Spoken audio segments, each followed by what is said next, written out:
तो दोस्तों नमस्कार, मैं सुशील आप सभी को अपने प्लेटफॉर्म पर आप सभी का स्वागत करते हैं। आज आपके साथ विवेक जी आए हैं और विवेक कुमार इनका नाम है, बछरावा के हैं और इनका सिलेक्शन एसएससी एमटीएस और एसएससी एमटीएस में इन्होंने पहले जॉब लिया। वो जॉब लेते ही इनका सिलेक्शन हुआ। दूसरी बार कहां पर हुआ? एनटीपी गुड्स गार्ड, जैसे इस समय क्या बोला जाता है, मैनेजर, ट्रेन मैनेजर बोला जाता है, ट्रेन मैनेजर, जो कि ये न्यू कानपुर स्टेशन पर इनका क्या है, पोस्टिंग है।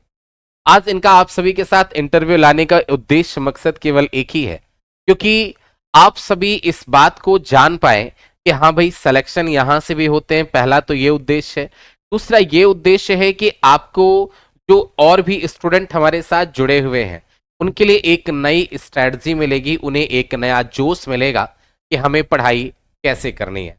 तो सबसे पहले विवेक जी से हमारा सवाल ये है कि विवेक जी, आप प्रयागराज किस साल आप आए? मैं सर 2018 में दोस्त के कहने पर अचानक से प्लानिंग बनी और ट्यूशन पढ़ा रहा था, उसी की इनकम के थ्रू मैं यहाँ पे आया। आप सर प्रयागराज आ गए? जी सर। अच्छा, तो प्रयागराज में फिर आप आ गए, तो प्रयागराज में कितने साल रहने के बाद आपका सिलेक्शन हुआ?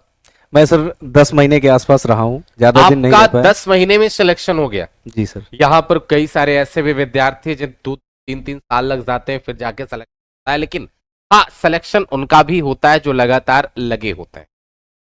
अब क्या है, 2020 में इनका सिलेक्शन हुआ है। 2018 में आप कब आए थे? 2018 में सर मैं 21 मई को आया था। 21 मई को आप आए थे, मतलब समझ लो कि आधा बीत चुका था। जी जी। और इसके बाद आप आए थे 2018 में, और 2020 वाले एसएससी एमटीएस में आपका सिलेक्शन हुआ। जी जी। फिर आपका एसएससी एमटीएस में सिलेक्शन के बाद आपका सिलेक्शन होता है गुड्स गार्ड, जो ट्रेन मैनेजर के पद पर आप इस समय कार्यरत है न्यू कानपुर में। तो ये गुड्स गार्ड एनटीपीसी में फाइनल सिलेक्शन आपका किस वर्ष हुआ? मेरा सर ये 2021 में तो एग्जाम ही लॉकडाउन के बाद हुआ था। हाँ, लॉकडाउन के बाद एग्जाम हुआ। तो ये 22 लास्ट में मुझे लगता रिजल्ट आया है। हाँ। और 23 में मुझे जनवरी में शायद मुझे सर ये इसका लेटर आया है फाइनल सिलेक्शन का। जी जी। फाइनल सिलेक्शन का पोस्टिंग, पहली पोस्टिंग आपकी कहां पर थी? पहली यहाँ पे सर लर्निंग के लिए मुझे ट्रेनिंग के लिए भुसावल महाराष्ट्र भेजा गया। भुसावल महाराष्ट्र। और उसके बाद एलआर करने के लिए यानी रूट लर्निंग के लिए प्रयागराज छ्यूकी भेजा गया। प्रयागराज छ्यूकी, यहाँ भी आप पोस्टेड रहे? जी जी। अच्छा। और इसके बाद मुझे अब परमानेंट पोस्टिंग मेरी न्यू कानपुर में न्यू कानपुर में परमानेंट पोस्टिंग कर दी गई। अच्छा, एसएससी एमटीएस की पहली पोस्टिंग आपकी कहाँ मिली थी? पहली पोस्टिंग सर मेरी केंद्रीय सचिवालय नई दिल्ली थी। केंद्रीय सचिवालय नई दिल्ली पहली पोस्टिंग आपकी मिली, जिसमें था वित्त मंत्रालय आर्थिक कार्य विभाग। हाँ हाँ।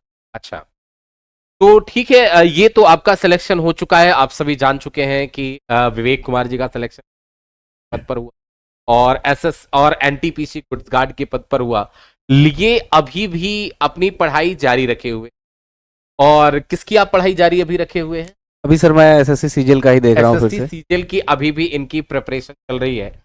अगर कुछ अच्छी पोस्ट मिलती है तो इनका इरादा है कि गुड्स गार्ड से रिजाइन करेंगे और ये एसएससी सीजीएल की पोस्ट को ज्वाइन करेंगे, क्योंकि वहां पर चांसेस, अवसर और भी अधिक होते हैं। यहाँ पर जबकि उतने अवसर आपको मिलने वाले नहीं है। वहां पर अवसर और भी आपको आगे बढ़ने के मिल जाते हैं। अगर आपको एसएससी सीजीएल में कोई अच्छी रैंक की, अगर किसी एक अच्छी रैंक की पोस्ट आपको मिल जाती है तो आपको अवसर और भी मिल जाते हैं आगे बढ़ने को लेकर। जी जी। अब इनसे पहला सवाल मेरा ये है कि आप ये बताएं कि जैसे हम एसएससी की बात करेंगे, क्योंकि हमारे चैनल पर एसएससी की ही बातें होती हैं, एनडीए और सीडीएस की बातें होती हैं। तो आप ये बताएं कि आपने अगर 10 महीने में सिलेक्शन लिया है तो आपकी पर्सनल स्ट्रेटजी क्या थी, आप मुझे ये बताएं। और फिर आपका बैकग्राउंड क्या था, ये पूरी जानकारी आप हमारे विद्यार्थियों को दें। आपके छोटे भाई बहन ही है, आप उन्हें एक अच्छी सी गाइडेंस दें। पहले आप बताएं कि आपकी तैयारी कैसी हुई इतने कम महीने में, और आपका क्या बैकग्राउंड रहा पहले कि यार 10 महीने में 11 महीने में सिलेक्शन हो गया, और आगे ये जो भी स्टूडेंट देख रहे हैं अभी हमें, इनको कैसी तैयारी करनी चाहिए कि इनका सिलेक्शन 10 से 11 महीने में हो जाए, आप हमें ये बताएं।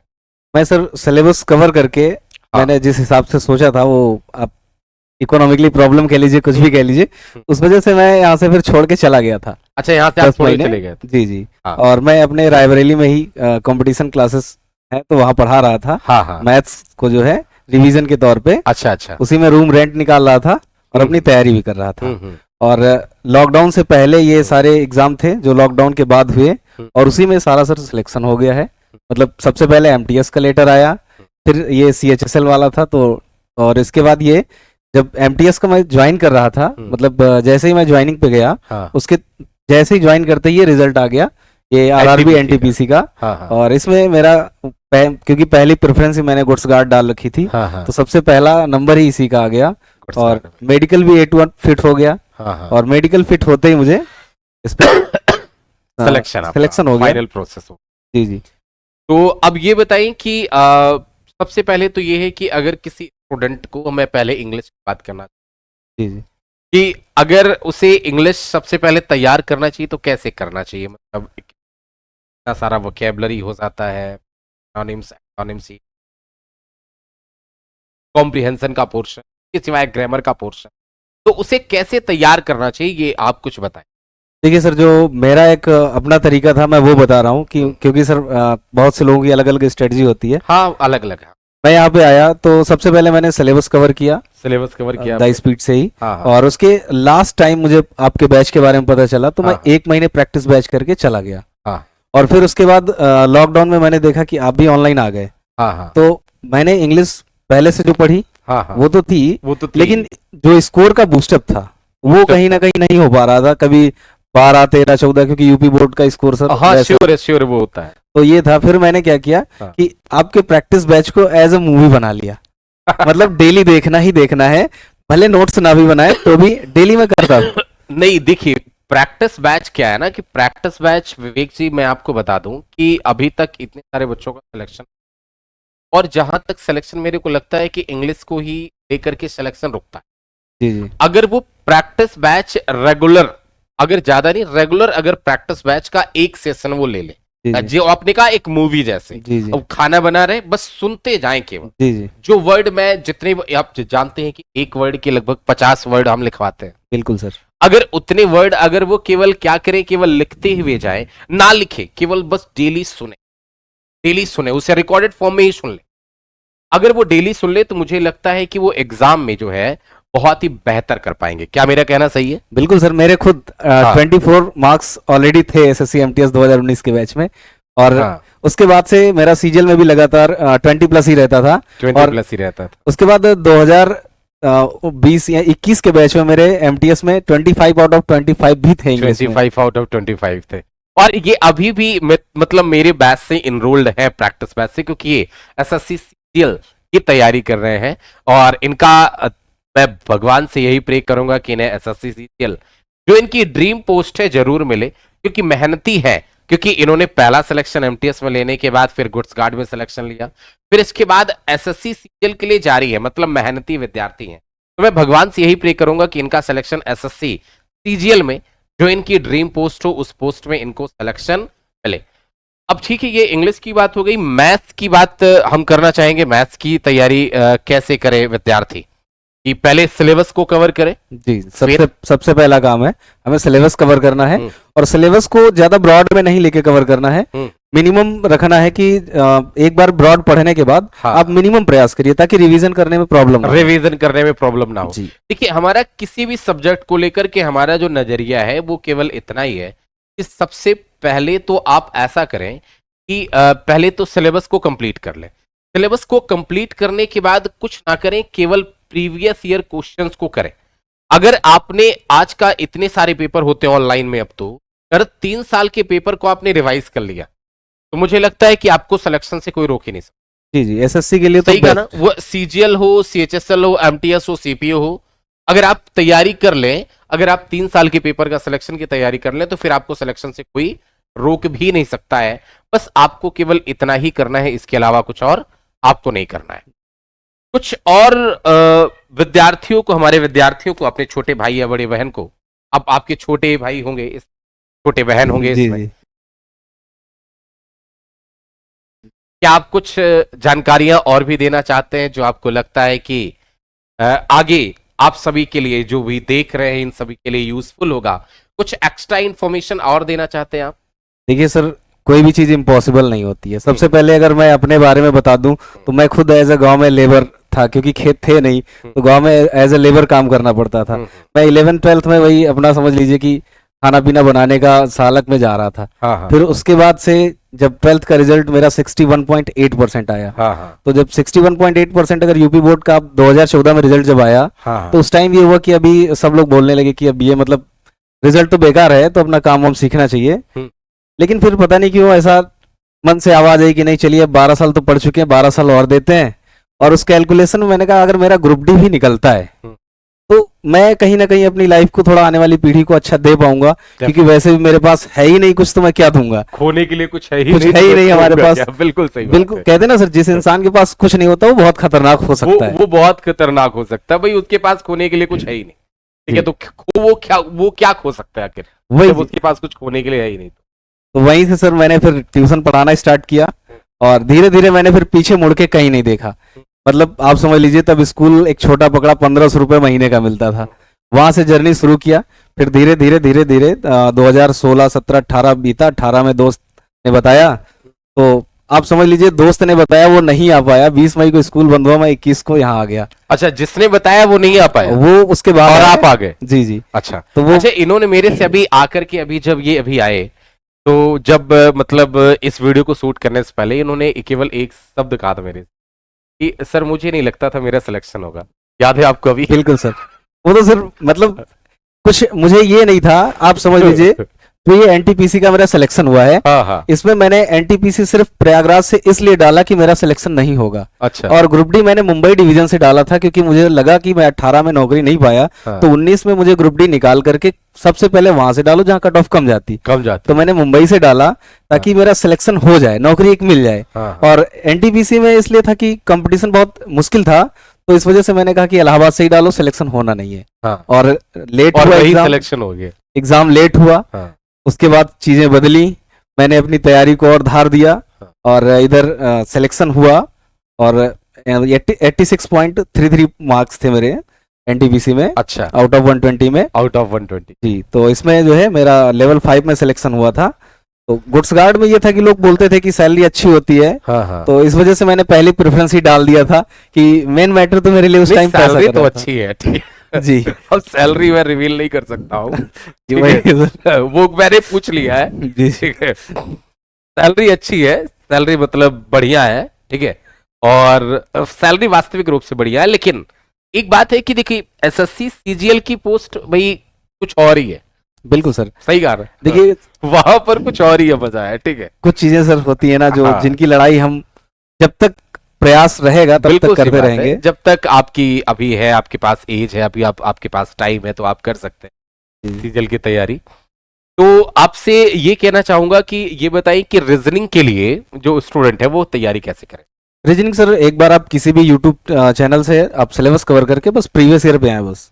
मुझे लगता है रीजनिंग के लिए ज्यादा कुछ होता नहीं है, जब बस इतना करे प्रीवियस ईयर क्वेश्चन डेली एक सेट उड़ा दे। जी जी, डेली एक सेट कर दो। जी 2 से 3 क्वेश्चन ही होंगे जो आपसे नहीं बनेंगे, सपोज कैलेंडर के हो गए या फिर घड़ी के जो होते हैं, ठीक है, इसके सवाल हो गए, उसी के नहीं बने, बाकी सारे सवाल आपको आसानी से बन जाते। तो उनको किसी भी यूट्यूब चैनल से आप लोग देख लीजिए, 100% आपका रीजनिंग में 100% निश्चित रूप से मार्क्स गेन हो जाता है। जीएस के लिए बताया आपने, क्योंकि अगर आपने गुड्स गार्ड में सिलेक्शन लिया मतलब आपकी जीएस ठीक था, तो आपने जीएस सही कैसे की मुझे ये बताया। यही तो क्योंकि किसी टीचर से पढ़ करके तो सही नहीं हो सकता, ये मैं जानता हूं, सही कह रहा हूं ना मैं? बिल्कुल सर। अब ये बताएं कैसे आपने सही किया, ये बताएं। ये सर सबसे बड़ा क्वेश्चन तो मेरे लिए ये स्वयं का है। हाँ। क्योंकि मेरा क्या था कि आप समझ लीजिए सिलेक्शन जो था, इसी वजह से मैं सोचा था कि एनटीपीसी में सिलेक्शन नहीं होगा, क्योंकि 35 मैथ्स, 35 रीजनिंग और 50 जीएस थी। तो इसमें से मेरा क्या हुआ कि जो एग्जाम आया सर, कह लीजिए कि एग्जाम वैसा हो गया कि जिसमें मैथ्स और रीजनिंग काफी डिफिकल्ट हो गई। अच्छा। तो मेरे 70 में 68 मार्क्स इसी से आ गए, मैथ्स और रीजनिंग से। जी 68 इधर से आ गए। हाँ, हाँ। और मेरे जीके में 50 में 22 सही थे। 22 से जी। बहुत। तो इस वजह से जो है सर जीके का उतना आइडिया नहीं। हाँ, लेकिन ये है कि मैंने सिर्फ हाँ। ज्यादातर क्या हुआ कि जैसे खेल पढ़ा तो सिर्फ खेल किया, मिसलेनियस वाला। जी मिसलेनियस। और जैसे युद्ध पढ़ा हाँ। तो युद्ध पढ़ा, हिस्ट्री पढ़ा तो जैसे वरुण अवस्थी सर से भी मैंने हाँ। लेक्चर लिए थे, तो उनके हाँ। भी कई सारे अच्छे लेक्चर हैं। तो इसी तरीके से मैं टॉपिक वाइज तैयार किया, युद्ध अलग कर लिया, क्रांतियां अलग कर लिया, हाँ। ऐसे ऐसे करके पढ़ा था। तो इस तरीके से जीके का जो है वो ब्रॉड काफी है। नहीं देखिए, मेरे को जो लगता है ना, मेरे को केवल इतना लगता है कि देखो, मैथ्स आपके एसएससी की बात की जाए तो मैथ्स और रीजनिंग, ये दो टॉपिक ऐसे हैं, आप जितना ज्यादा प्रैक्टिस कर, ठीक है। जीएस और इंग्लिश, इनको जितना आप डीप में पढ़ सकें, क्योंकि अगर आप चाहते हैं कि आपको एग्जाम टाइम आपको ये याद रहे, तो आप जितना ज्यादा से ज्यादा डीप पढ़ सकते हैं, उतना ज्यादा से ज्यादा आप डीप पढ़ें, डेफिनेट है आपको एग्जाम टाइम पर क्या रहेगा, याद रहेगा। क्या मेरा कहना सही है? बिल्कुल सर, ये जीएस और इंग्लिश का बस एक वही चीज है, आप टॉनिक बना लीजिए, टॉनिक बना टॉनिक लीजिए, बनाइए, रेगुलर लेते करिए, रहिए। रेगुलर करिए, सिलेक्शन आपका निश्चित। तो आप सभी भी बधाई दे विवेक कुमार जी को कि इनका सिलेक्शन एसएससी में हो, और ये अगेन इसी मंच पर अपने अनुभव को साझा करने के लिए आए। और आपके एक बड़े भाई हो सकता है कुछ लोग के भाई भी हो सकते, ठीक है। तो आप सभी एक बार इन्हें कांग्रेट्स जरूर बोलेंगे, और आप सभी इन्हें जरूर बधाइयां देंगे कि इनका एसएससी में सिलेक्शन हो। आप सभी भगवान से प्रे करें, मैं भी प्रे करूंगा भगवान से कि एसएससी की 2 जॉब इनके पास ऑलरेडी थी, एक एसएससी एमटीएस, दूसरी गुड्स गार्ड्स की। जो ये कर रहे हैं, गुड्स गार्ड की नौकरी कर रहे हैं न्यू कानपुर में, ठीक है। अब परमानेंट पोस्टिंग इनकी वहीं पर है ना। जी जी। और आप सभी को ये आए हमारे इस मंच पर का बहुत बहुत धन्यवाद मैं करता हूँ। इनको मिठाई भी खिलाना बनता है, ठीक है। और मिठाई वैसे यही लेकर के मेरे लिए आए हैं, लेकिन मैं ही खिला दूंगा उल्टा ही, कोई बात नहीं, वो चल जाता है, गुरु और शिष्य। और एक बढ़िया सी मिठाई है। पहले सर आप खाइए, पहले आप सर, पहले आप खाइए मैं सर पहले आपको खिलाऊंगा। जी सर। अभी हम मिठाई आप खाएंगे। बिल्कुल सर।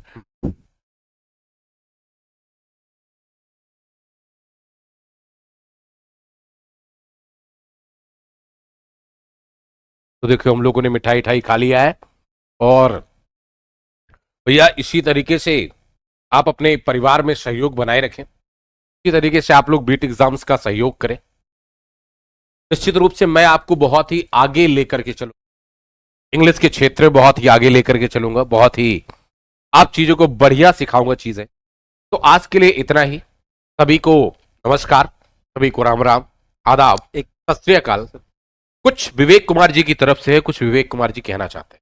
मैं ये सर श्योर कहना चाह रहा हूँ कि जो लोग यूपी बोर्ड से हैं, जिनकी इंग्लिश वास्तव में वीक है, वो अगर आपके बैच से जुड़ते हैं तो यकीनन जो मेरा एक्सपीरियंस कहता है, वो 0 से लेकर के आउट ऑफ 25 तक आराम से स्कोर जा सकता है, बस आपको समय देना पड़ेगा। नहीं देखिए, समय मैं खुद कहता हूँ कि समय तो देना पड़ेगा, लेकिन आज क्या ना, आज की पढ़ाई लोग मैगी की तरह यूज कर, बिल्कुल 2 मिनट में सोचते हैं, 2 मिनट में मेरे को, लेकिन ऐसा होता नहीं है। मैं अपना एक्सपीरियंस पर्सनल बता रहा हूँ। जब एग्जाम आता है ना, तो स्टूडेंट इस ढूंढते हैं, सर कुछ ऐसा बता दीजिए कि 5 मिनट में कि मेरी पूरी वोकैबुलरी पढ़ी जा सके। ऐसा कुछ भी, ऐसा होता भी नहीं है, ना ही रूट वर्ड काम आता है, ना कुछ भी काम आता है। मैंने बिल्कुल नहीं सर, क्योंकि पता नहीं, कोई मतलब है ही नहीं। आप वर्ड की ग्रुपिंग करना सीखें, और जिस दिन ग्रुपिंग करना सीख जाएंगे ना, उस दिन उससे बेहतर कुछ भी आपको लगेगा ही नहीं। और एसएससी में सब कुछ वही रिवीजन आता है, बस उतना ही पढ़ें आप। बाकी आप सभी से भगवान से प्रे करता हूं कि आप सभी का आने वाले एग्जाम में, अपकमिंग एग्जाम में आप सभी का सिलेक्शन हो। तो बस इतना ही इस इंटरव्यू में। और अगेन उम्मीद करते हैं कि विवेक कुमार जी मेरे पास मिठाई लेकर के आएंगे, क्योंकि एक टीचर किस चीज का भूखा होता है? बस एक डिब्बे मिठाई के लिए। अगर उतना मिल गया, टीचर उतने में खुश हो जाता है। टीचर को बस उतना ही चाहिए, क्योंकि शिक्षक, आपका जो टीचर होते हैं और आपके माता पिता, 2 ही लोग चाहते हैं कि अगर विद्यार्थी मेरे आगे बढ़ गया है, बस 2 ही लोग चाहते हैं कि विद्यार्थी मेरे से भी आगे जाए। अच्छा लगता है, बहुत ही अच्छा लगता है। सभी को राम राम, आदाब, नमस्कार, ओके सर। सत श्री अकाल। मिलते हैं हम लोग किसी नेक्स्ट इंटरव्यू में। Okay, bye bye.